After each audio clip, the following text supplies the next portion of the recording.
তিনি জীবিত হলেন? হ্যাঁ, কি করে?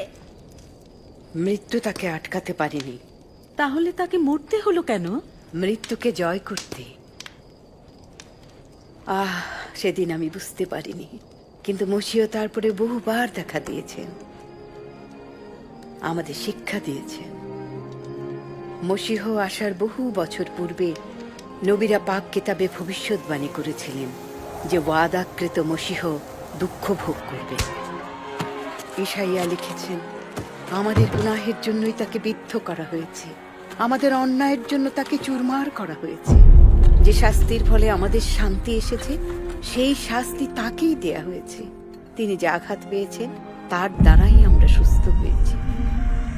নবী মুসা ঘোষণা করেছিলেন, যে কোনো ব্যক্তিকে গাছে টাঙিয়ে মৃত্যুদণ্ড দেওয়া হয়, সে ব্যক্তি আল্লাহর অভিশাপগ্রস্ত।